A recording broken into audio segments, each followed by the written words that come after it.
Carla Narraciones presenta Cuentos de Navidad para adultos. Un asunto vulgar de Arkady Averchenko. La víspera de Navidad. El frío era muy intenso. El viento atacaba furioso las casas y los árboles, y no perdonaba a los transeúntes que hacían todo lo posible para librar de sus ataques las mejillas, la nariz y la frente. Cuando se cansaba de callejear, se encaramaba sobre los altos edificios, en busca de un campo de acción más despejado, más abierto, y daba rienda suelta a su furia salvaje.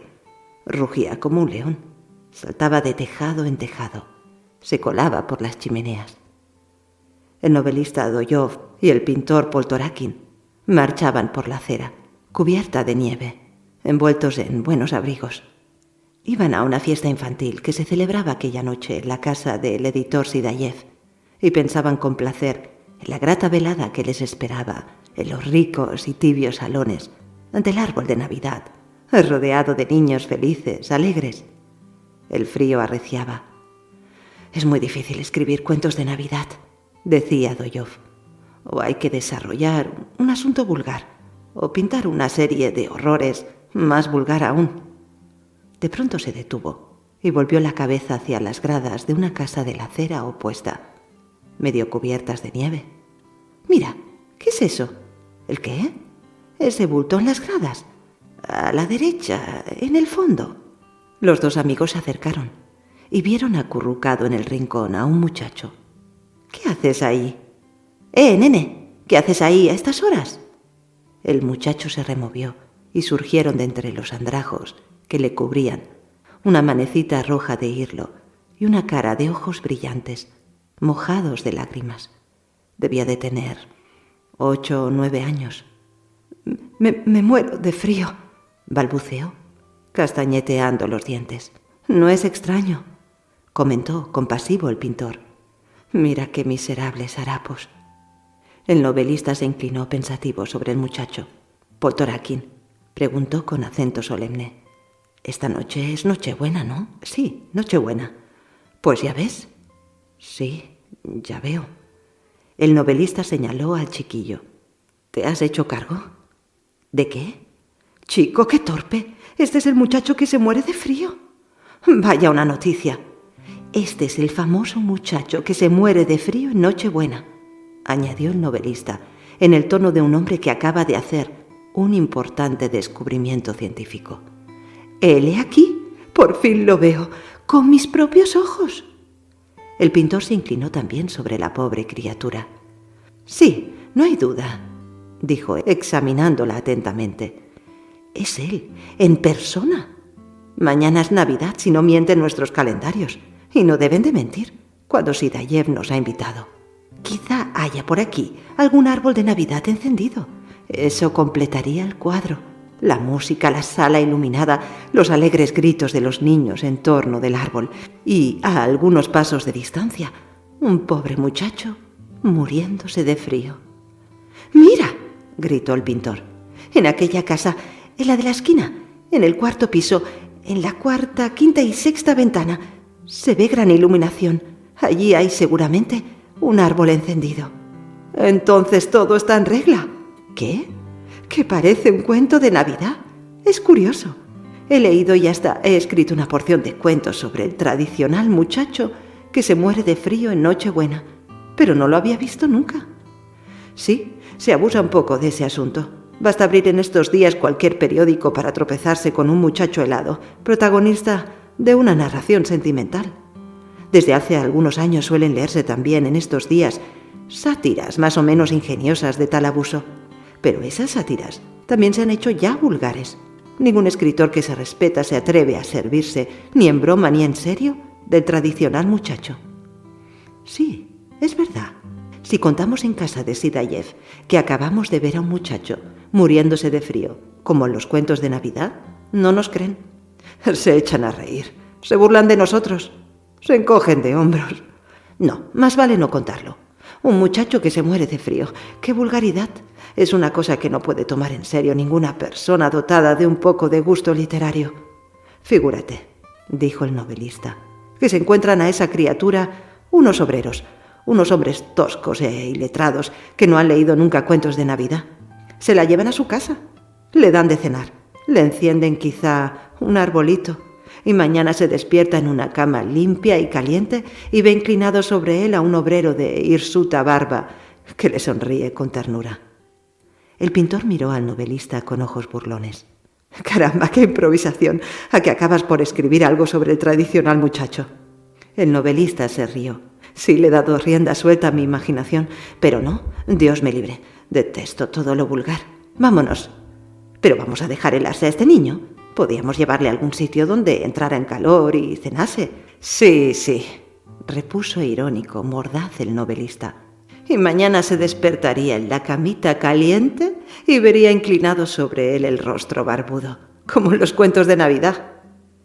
Estas sarcásticas palabras azoraron mucho al pintor, que no se atrevió a insistir.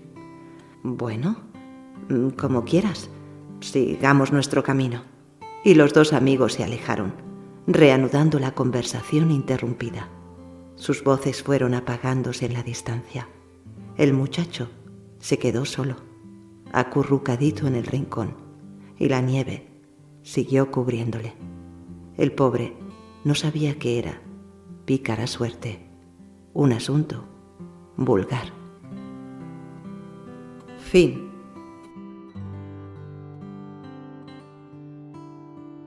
Los Reyes Magos, según mis padres, de Francisco Rodríguez Criado. Mi padre, que quería hacerse perdonar después de no sé qué lío con su secretaria, nos invitó a toda la familia durante las vacaciones de Semana Santa a hacer un viaje por Egipto, donde visitamos, entre otras maravillas, las pirámides de Giza, el Valle de los Reyes y la necrópolis de Dashur. Y eso fue un error por su parte, enseñarnos Egipto. Mi madre diría que también lo del dichoso lío con la secretaria, porque allí descubrimos en toda su dimensión a los impresionantes camellos. Llegamos a montar en un par de ellos.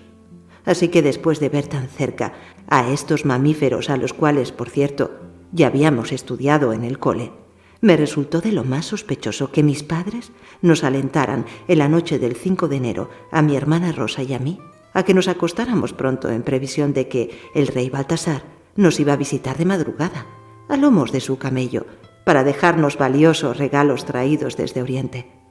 A mi hermana, que solo tenía 4 años, le hizo mucha ilusión la noticia, pero a mis 9 años ya había cosas que me costaba creer, así que me dormí, sin concederle demasiada importancia al asunto. Al levantarnos, íbamos a tener regalos en el comedor. Estupendo, pues. No era relevante quién se iba a encargar de traerlos, y menos aún si venían de Oriente o de algún centro comercial. Pero no iba a ser tan sencillo. En plena madrugada, unos gritos atronadores que procedían del vestíbulo nos despertaron a mi hermana y a mí. Resulta que el camello se había quedado atascado en el quicio de la puerta, y tanto él como el rey Baltasar no dejaban de soltar alaridos, con el consiguiente cabreo del resto de los vecinos, que subieron muy enfadados hasta nuestro piso para saber qué demonios estaba ocurriendo. Y así estuvimos durante al menos un par de horas, completamente desquiciados, con los bomberos tratando de desatascar al sufrido animal bajo la atenta mirada de un grupo numeroso de curiosos que no paraban de hacer preguntas. Mi madre, tan servicial, se mostraba apenada de que nuestros visitantes ni siquiera hubieran podido degustar la mandarina, el turrón y el vaso de leche que había dejado para ellos en la mesita del salón. Por otra parte, un agente de inmigración le preguntó de malos modos al rey Baltasar si tenía los papeles. Y otro del Seprona no paraba de pedirle las vacunas del camello y el chip de identificación. ¿O es que se cree que uno puede desplazarse en camello sin tener todos los trámites en regla? Y como todos discutían por detalles nimios, pero nadie se extrañó de que un rey negro, venido de Oriente, y un camello de notables dimensiones tratasen de colarse en plena madrugada en un 13º piso del madrileño barrio de Chamberí. Llegué a la conclusión de que no tenía sentido que yo fuera tan escéptico con las narraciones familiares. Decidí que a partir de ese momento confiaría más en lo que me contasen mis padres pues no eran tan fabuladores como yo había pensado, y de paso me comprometí a transmitirle a Rosa ese espíritu navideño alimentado por la inocencia. Tanto es así que durante algún tiempo mi pequeña hermana siguió creyendo que los Reyes Magos proceden de Oriente, los niños vienen de París, y mi padre y la secretaria tan solo eran buenos amigos. Fin.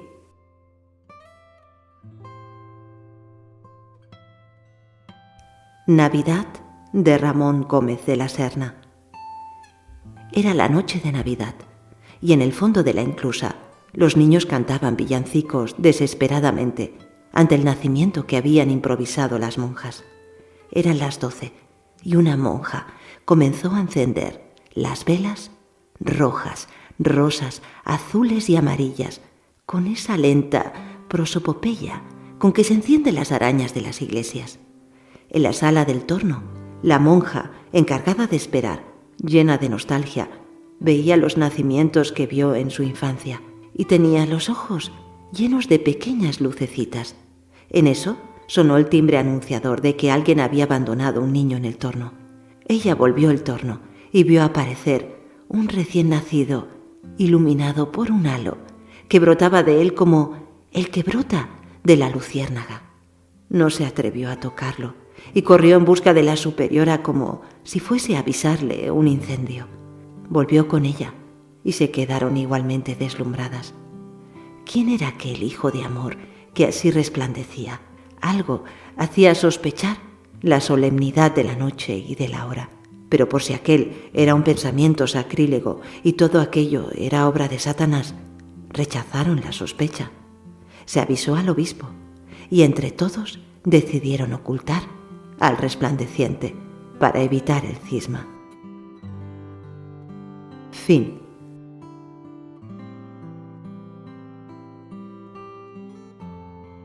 El pavo de Navidad de Mario de Andrade. Nuestra primera Navidad en familia, después de la muerte de papá, ocurrida 5 meses antes, fue de consecuencias decisivas para la felicidad familiar. Nosotros siempre fuimos una familia feliz, en ese sentido bien amplio de felicidad, gente honesta, sin crímenes, hogar sin peleas internas ni graves dificultades económicas, pero debido en parte a la naturaleza gris de mi padre, ser desprovisto de todo tipo de lirismo, instalado en la mediocridad, siempre nos había faltado ese disfrute de la vida, ese gusto por las felicidades materiales, un buen vino, un balneario, el refrigerador, cosas así. Mi padre había sido un gran equivocado, casi dramático, el pura sangre de los esfumaplaceres. Mi padre murió, lo sentimos mucho, etc. Cuando ya nos acercábamos a la Navidad, yo no sabía qué hacer para poner distancia con esa memoria del muerto que obstruía, que parecía haber sistemizado para siempre la obligación de un recuerdo doloroso en cada comida, en cada mínimo gesto de la familia. Una vez sugerí a mamá que fuera al cine a ver una película. Se puso a llorar. ¿Dónde se vio ir al cine estando de luto riguroso? El dolor ya se cultivaba por las apariencias, y yo, que siempre había querido bien a papá, más por instinto filial que por espontaneidad del amor, me veía a punto de detestar al bueno del muerto. Fue sin lugar a dudas por eso que me nació, en este caso sí, espontáneamente, la idea de hacer una de mis llamadas locuras. Esa había sido, en realidad y desde muy niño, mi excelente conquista contra el clima familiar. Desde muy temprano, desde los tiempos de la secundaria, en que me las arreglaba para sacar regularmente un reprobado todos los años, desde el beso a escondidas a una prima cuando tenía 10 años, descubierto por la tía Bela, una tía detestable, y principalmente desde las lecciones que di o recibí. No sé, de una criada conseguí en el reformatorio del hogar y con la vasta parentela la fama conciliadora de loco. «Está loco el pobre», decían. Mis padres hablaban con cierta tristeza condescendiente. El resto de la parentela me buscaba como ejemplo para sus hijos y probablemente con aquel placer con los que se convencen de alguna superioridad. No tenían locos entre sus hijos. Pues esa fama es la que me salvó. Hice todo lo que la vida me presentó y que mi ser exigía que se realizara con integridad. Y me dejaron hacer de todo, porque era loco, pobrecito. El resultado de todo esto fue una existencia sin complejos, de la cual no tengo nada de qué quejarme.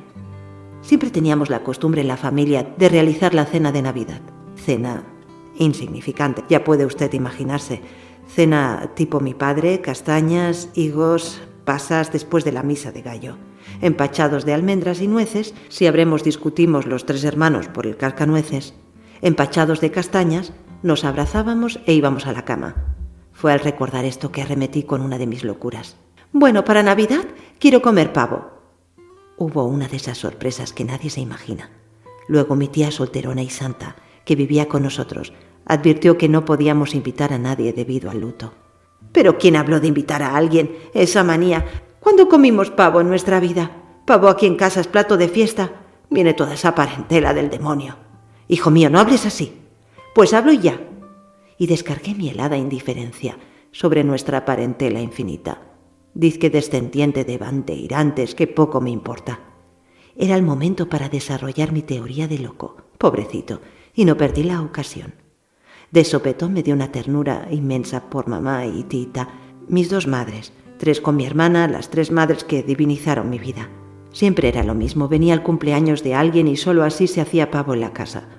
Pavo era plato de fiesta. Una inmundicia de parientes ya preparados por la tradición invadían la casa por el pavo, las empanaditas y los dulces. Mis 3 madres 3 días antes lo único que sabían de la vida era trabajar, preparando carnes frías y dulces finísimos, pues estaban muy bien hechos. La parentela devoraba todo y todavía se llevaba paquetitos para los que no habían podido venir. Mis 3 madres quedaban exhaustas. Del pavo, solo en el entierro de los huesos. Al día siguiente mamá y tiita probaban un pedacito de pierna oscuro perdido en el arroz blanco. Y eso que era mamá quien servía. Elegía para el viejo y para los hijos. En realidad nadie sabía concretamente que era un pavo en nuestra casa. Pavo restos de fiesta. No se invitaba a nadie. Era un pavo para nosotros 5 personas. Y tenía que ser con 2 farofas, la gorda con los menudos y la seca doradita, con bastante mantequilla. Quería el buche rellenado solo con farofa gorda, a la que teníamos que agregar fruta negra, nueces y una copa de jerez, como había aprendido en casa de la Rosa, mi querida compañera. Está claro que omití decir dónde había aprendido la receta, y todos desconfiaron, y todos se quedaron en ese aire de incienso soplado. ¿No sería tentación del diablo aprovechar una receta tan sabrosa? Y cerveza bien helada, garantizaba yo casi a los gritos. Lo cierto es que con mis gustos ya bastante refinados fuera del hogar, primero pensé en un buen vino, bien francés. Pero la ternura por mamá venció al loco. A mamá le encantaba la cerveza. Cuando acabé mis proyectos, me di cuenta que todos estaban felicísimos, con un inmenso deseo de hacer aquella locura con la que había irrumpido. Sabía muy bien que era locura, sí, pero todos se imaginaban que yo era el único que deseaba mucho aquello, y era fácil echar encima mío la culpa de sus deseos enormes. Se sonreían, mirándose unos a otros, tímidos, como palomas desgarradas, hasta que mi hermana asumió el consentimiento general. Aunque esté loco. Se compró el pavo, se hizo el pavo, etc. Y después de una misa de gallo, muy mal rezada, tuvimos nuestra Navidad más maravillosa. ¡Qué chistoso! Cuando me acordaba que finalmente iba a lograr que mamá comiera pavo, en esos días no hacía otra cosa que pensar en ella, sentir ternura por ella, amar a mi viejita adorada. Y mis hermanos también estaban en el mismo ritmo violento de amor, todos dominados por la nueva felicidad que el pavo iba imprimiendo en la familia. De modo que, aún disfrazando las cosas, dejé con tranquilidad que mamá cortara toda la pechuga del pavo. En un momento mamá se detuvo, luego de haber cortado en rebanadas uno de los lados del ave, sin resistirse a aquellas leyes de economía que siempre le habían sumido en una casi pobreza sin razón. No, señora, siga cortando, y pedazos grandes. Yo solo me como eso. Era mentira. El amor familiar estaba incandescente en mí, de tal forma que hasta era capaz de comer poco, solo para que los otros 4 comieran mucho. Y el diapasón de los otros era el mismo. Aquel pavo comido entre nosotros solo redescubría en cada uno lo que la cotidianidad había borrado por completo. Amor, pasión de madre, pasión de hijos. Dios me perdone, pero estoy pensando en Jesús. En esa casa de burgueses muy modestos se estaba realizando un milagro digno de la Navidad de un Dios. La pechuga del pavo quedó enteramente reducida a rebanadas grandes. «Yo sirvo. ¡Qué loco! ¿Pero por qué tenía que servir si siempre mamá había servido en esa casa?» Entre risas, los grandes platos llenos fueron pasando hasta mí y empecé una distribución heroica mientras mandaba a mi hermano a que sirviera la cerveza. Advertí un pedazo admirable de pavo lleno de carnecita y lo puse en el plato. Y luego varias rebanadas blancas. La voz severa de mamá cortó el espacio angustiado en el cual todos aspiraban a su parte del pavo. «Acuérdate de tus hermanos, Juca». ¿Cuándo iba a imaginarse ella, la pobre, que ese era el plato suyo? De la madre, de mi amiga maltratada, que sabía de la existencia de Rosa, que sabía de mis crímenes, a quien solo le contaba lo que hacía sufrir. El plato quedó sublime. «Mamá, este es su plato. No lo pase». Fue entonces cuando ella no pudo más con tanta conmoción y se puso a llorar. Mi tía también, después de ver que el siguiente plato sublime era el suyo, entró en el asunto de las lágrimas, y mi hermana también, que jamás había visto lágrimas sin abrir una llave, se desparramó en llanto. Entonces empecé a decir muchas tonterías para no llorar también. Tenía 19 años. Diablo de familia tonta que veía un pavo y lloraba. Esas cosas. Todos se esforzaban por sonreír, pero ahora la alegría se tornaba imposible. El llanto había evocado, por asociación, la imagen indeseable de mi padre muerto. Mi padre, con su figura gris, vino a estropear para siempre nuestra Navidad. Me dio coraje. Bueno, empezamos a comer en silencio, consternados, y el pavo estaba perfecto. La carne tierna, de un tejido muy tenue, se mezclaba entre los sabores de las farofas y del jamón, de vez en cuando herida, molestada y vuelta a desear ante la intervención más violenta de la pasa negra y el estorbo petulante de los pedacitos de nuez. Pero papá estaba sentado allí, gigantesco, incompleto, una censura, una llaga, una incapacidad. Y el pavo estaba tan rico. Y mamá, que por fin sabía que el pavo era un manjar digno de Jesucito nacido. Empezó una lucha baja entre el pavo y el bulto de papá. Supuse que alentar al pavo era fortalecerlo en la lucha y, está claro, había tomado decididamente el partido del pavo. Pero los difuntos tienen medios escurridizos, muy hipócritas, como para vencerlos. En cuanto alabé al pavo, la imagen de papá creció victoriosa, insoportablemente obstruyente. Solo falta su papá. Yo ni comía. Ya no podía probar más ese pavo perfecto. Tanto me interesaba esa lucha entre los dos muertos. Llegué a odiar a papá, y ni sé qué inspiración genial de repente me volvió hipócrita y político. En aquel instante que hoy me parece decisivo en nuestra familia, tomé aparentemente el partido de mi padre. Fingí, triste. Y si papá nos quería mucho y murió de tanto trabajar para nosotros, papá, allí en el cielo, debe estar contento. Dudé, pero resolví no mencionar más al pavo. Contento de vernos a todos reunidos en familia. Y todos, mucho más tranquilos, empezaron a hablar de papá. Su imagen fue disminuyendo y se transformó en una estrellita brillante en el cielo.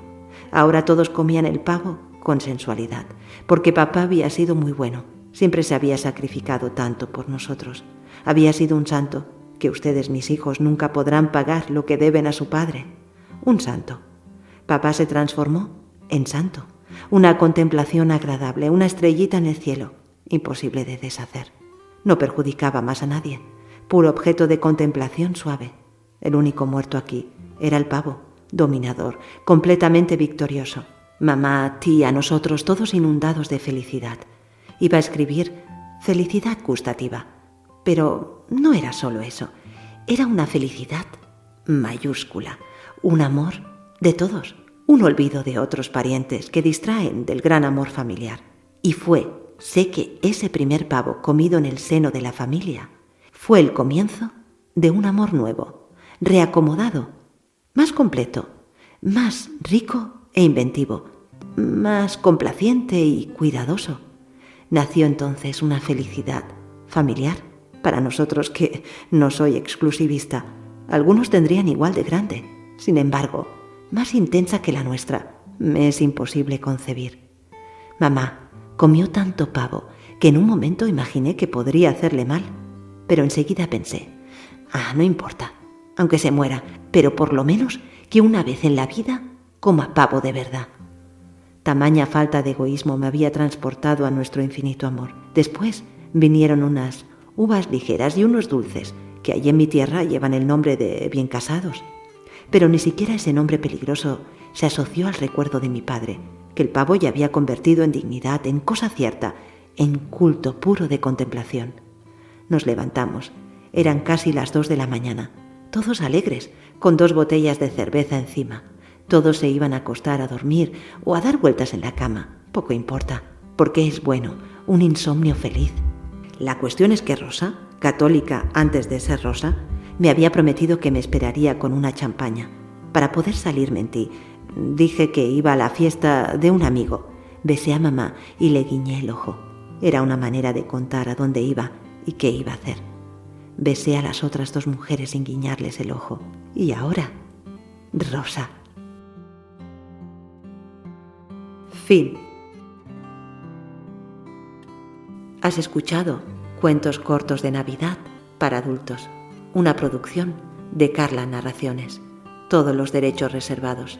Si te ha gustado este vídeo, no te olvides de dar un me gusta para apoyar el canal.